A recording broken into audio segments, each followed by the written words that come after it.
There are very few officers working on the units, which means that, the incarcerated people are left to fend for themselves.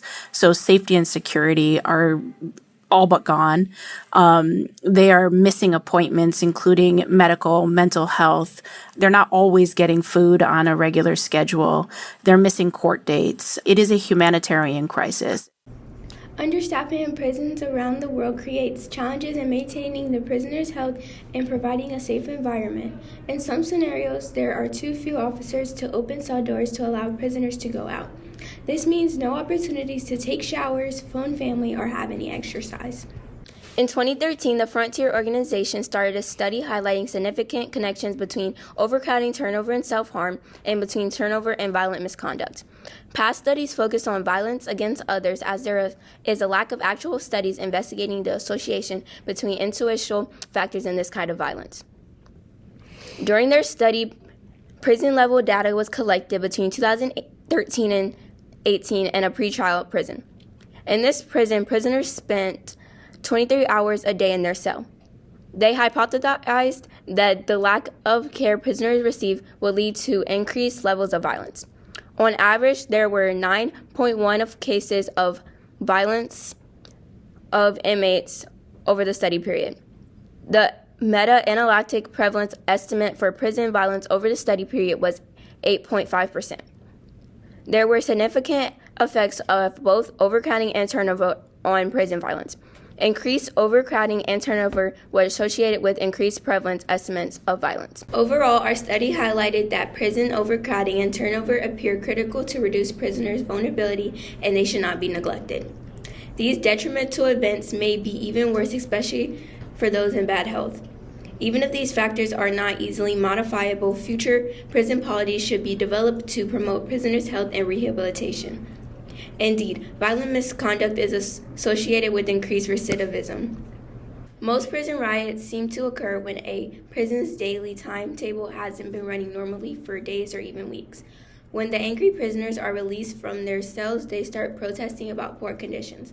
If enough inmates get involved, then it can quickly become very violent. Prison riots can be both terrifying for both prisoners and staff.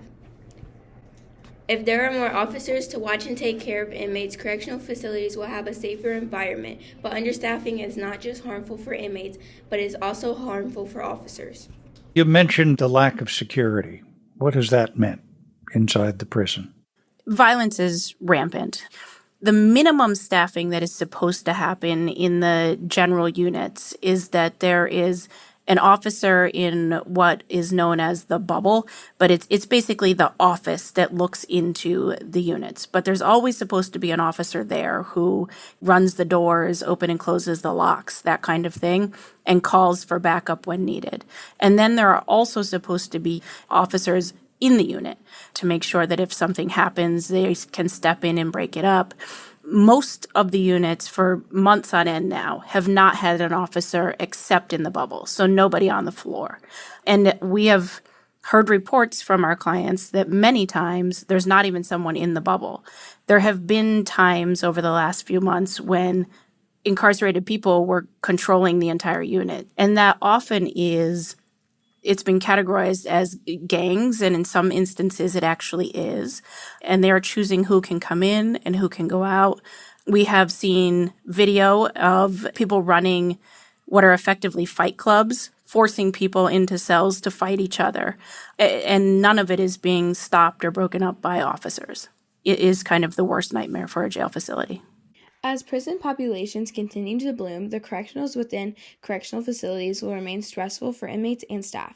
Correctional staff have limited resources designed to help them cope with these stressful prison environments.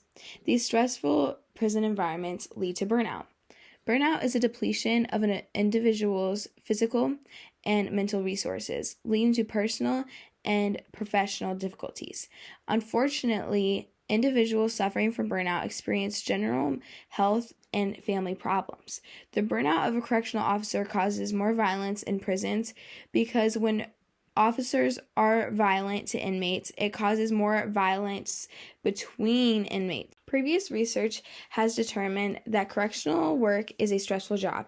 In fact, previous researchers have found that 68% of correctional officers consider their job to be at least monetarily stressful, or approximately 30% reported that they have experienced symptoms of burnout. The term prison violence is referred to violence at the individual level, inmate on inmate and inmate on staff violence. Each level of violence has been viewed as manifestation of both prison cruelty and prison management, a management of an understaffing of correctional facility. Next to bullying and violence by fellow staff members, which can occur in every occupants, people in these professions must also accept violence from their clients. This is particularly true in corrections. Thus, understaffing in prisons results in burnout of correctional officers, which causes more violence in prisons between officers and inmates. This has also made correctional officers more prone to being domestic abusers. In the article, Correctional Officers and Violence, Experience and Attitudes, researchers have found that there are traits and skills learned while the correctional officers are being trained that can potentially make them formidable abusers. For example, the dangers of the job, the authority to use force, and the strong bonds they form with the other correctional officers. This causes a code of silence between them and causes the abuse to continue. These skills become embedded in their mindset and spill over to their home lives, which causes the officers to become harmful, controlling, and makes them treat their family like inmates out of habit. There are also studies about correctional officers abusing their partners. About 75% of correctional officers being physically violent with the partners or family members have reported that they have also witnessed domestic violence as a child, which over time caused built-up trauma and makes the abused become the abuser. There has also been multiple newspaper and online articles involving officers beating, choking, and killing their partners and family members. For example, a Las Vegas correctional officer had been arrested over three times for abusing his wife, even while she was pregnant during their marriage. He was abusive to her during and after his employment at LVMP as well. Because of the stress and the violence from the job, correctional officers should be offered therapy as an outlet or something else that they could do to help them. This is so that they don't take it out on their families or cause their families to feel like inmates. It should be available as a requirement and not offered as optional. This is why understaffing in prisons causes an increase in violence. Without staff present, there is more violence between inmates and in between officers at home and at work. Therefore, if correctional departments are able to hire more staff, then there will be less violence in correctional officers' lives.